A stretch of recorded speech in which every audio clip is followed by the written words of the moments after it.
The second is that there is actually a system setting to say whether someone should be able to drag the task backwards and forwards, i.e. change the plan date.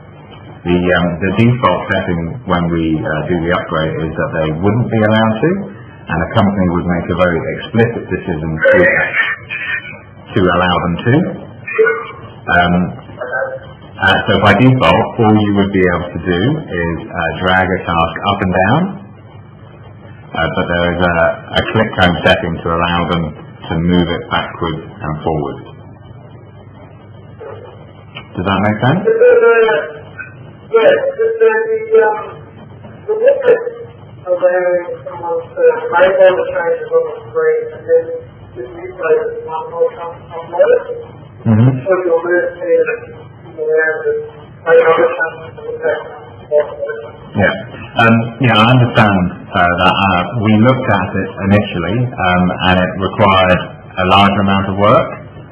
So we have put that particular kind of bulk action, but we're going to do that in ClickHome 3, unfortunately. We're not going to do it in ClickHome 2 because it would have required a complete rewrite. And at that point, we were already writing what the screen will look like in ClickHome 3. One other thing that's working on the development is having a slide which is one for all single word that somehow flags that it doesn't have words, so for the document you use. I see. What we don't have this, we want it down the track, we want it to 100 of the Yep. The simple just to do it down,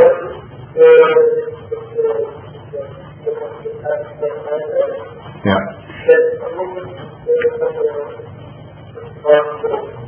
Sorry, you're muffling out a bit. I did discuss very briefly the ordering of the suppliers here would be based upon a supply priority, which is something you set against the supplier record. If you're really looking at it from a supplier point of view, the only thing that we offer right now is the contract planner via the supplier view. So being able to select a supplier and see the continuation of work for them. And obviously that will cut across lots of different cost codes. But there's nothing in there at the moment to do an exception type scenario like you're talking about, where you're saying, I want to be told when they are not fully utilised. The other thing that I want to update is the view areas of the screen is what the colours of the background, as I said, are based upon the supervisor. So they would change each time that you load it up because you obviously might have a different set of supervisors. And they're primarily driven to help the supervisor. The one thing that I suppose we could perhaps put a legend on for is the surround colour and what the dotted and the solid black or solid red lines mean. That's a good idea. I'll put that to development, but it hasn't got into this release. So just to recap it in case anyone... Thank you, Matt. Just to recap, if anyone didn't get what the different colours were, if it's a black surround, it's a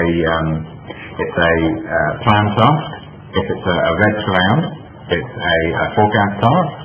The one piece of difference is here you'll have a solid black surround, and that means that is a task I can drag between suppliers. Now there is a difference here because if you look at this task here, it's got a dotted black side, which means I can only move it backwards and forwards, move the plan date of that task. I can't move it from that supplier to another supplier, and that's because that supplier has been assigned by a purchase order, so it's what we call supplier locked. Okay.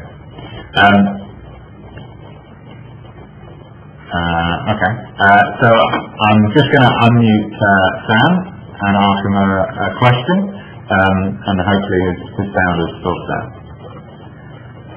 Hi, Sam. Okay. I'm not going to answer from Sam. I'll just relay a question he's asked. Sam's comment was, I agree that movement between suppliers is valid. So the scenario where a supplier is over-allocated, but he thinks it would be dangerous to move the plan date because of the obvious ramifications on the individual job's call sheet. And we completely agree with that, and that's why we put in the ClickHome settings to say whether in this screen you are able to move the plan date backwards and forwards. So as a company you can say, no, we don't want them to do that. We want the supervisor to be asking for the correct date, and then for the scheduling team to move between different suppliers to meet that date. So more of that central scheduler type role. Okay.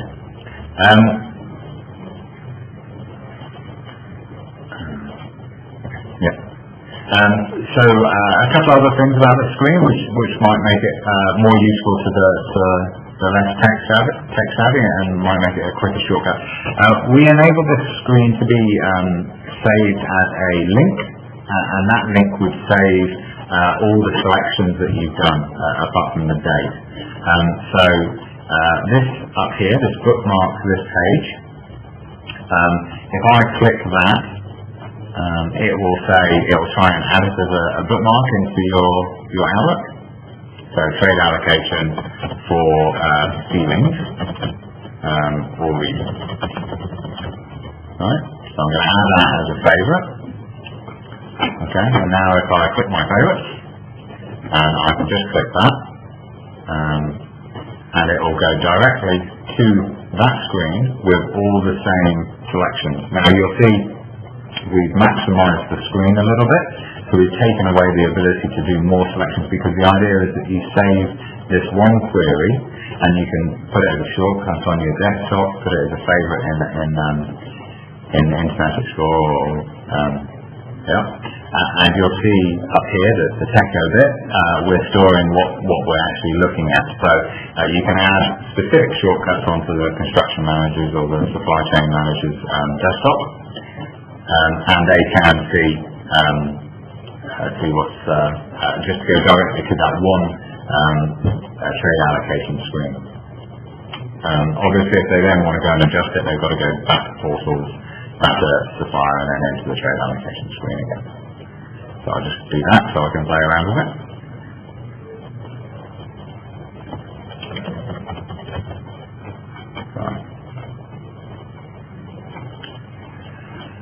Right, so I click trade allocation again. And just make sure it's remembered my settings, which I have, and just click view again. Okay, so that loading up there was doing it. So that hide unused again. Okay, so you'll see a couple of bits that I've not described. Now I'll explain what they are. Whether they're applicable to the screen is up to you to decide, really. So down the bottom we have a row going underneath each day, and it's just saying, look, on that day we had 48 available suppliers to do that type of work, and on that day we have 2 tasks scheduled, and obviously it's just doing a netting off of that and going, right, we've got 46 more suppliers than we actually need. So this is in a more production environment. If you are coming to the limit of the available supply pool that you have in certain trades, this just helps highlight when the peaks and trough of work and whether you need to spread it around.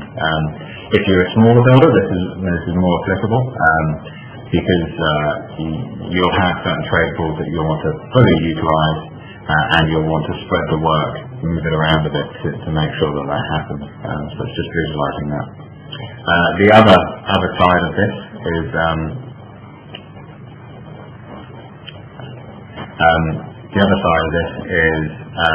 here we've got a utilisation. So on this one particular supplier, we're using 9 working days or 9 days out of the total of 35 available, so what's the utilisation?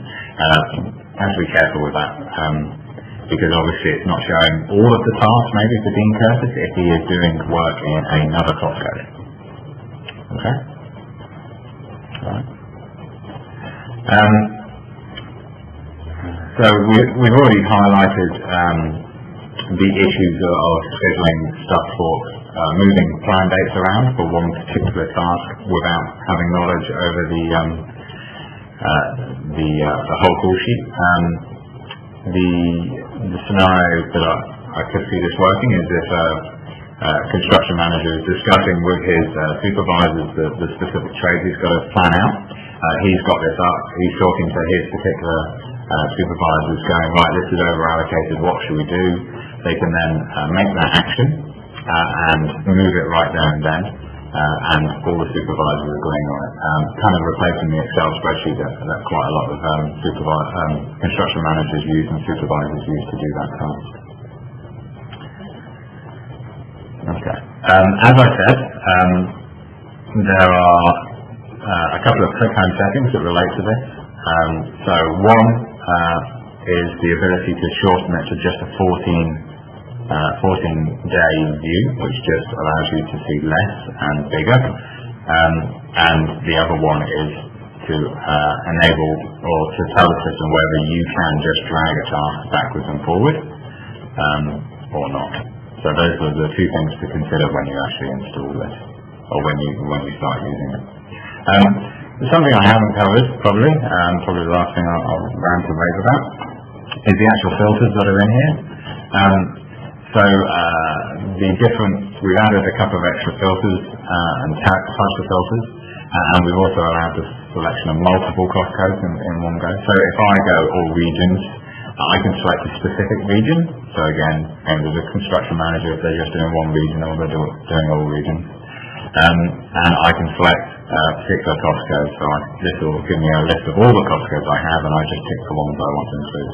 So that could be just one or it could be many.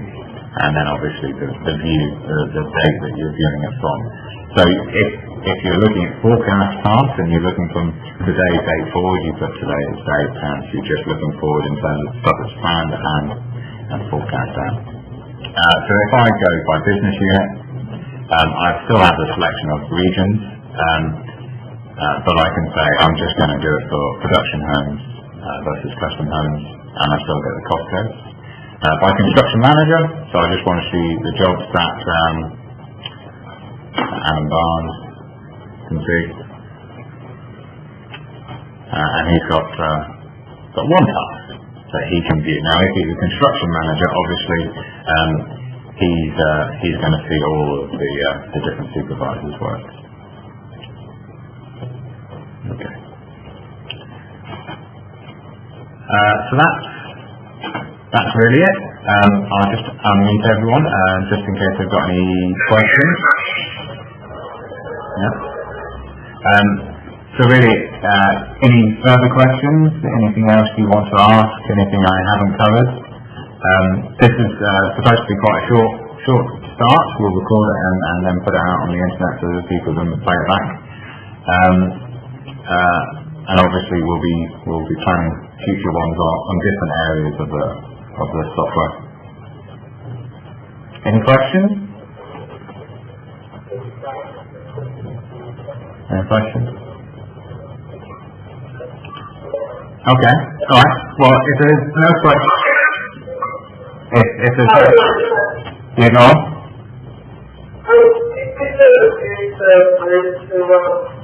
When you don't have to change it, it'll adjust the impact on the culture, if not the time. Say that again, Matt. Are you looking at the dynamic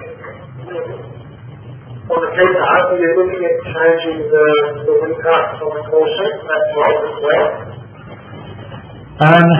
We took the decision when we did this to simplify it, because the issue with that screen is that you can't see the implications. When we're looking at doing the batch processing, one of the ideas that we're putting in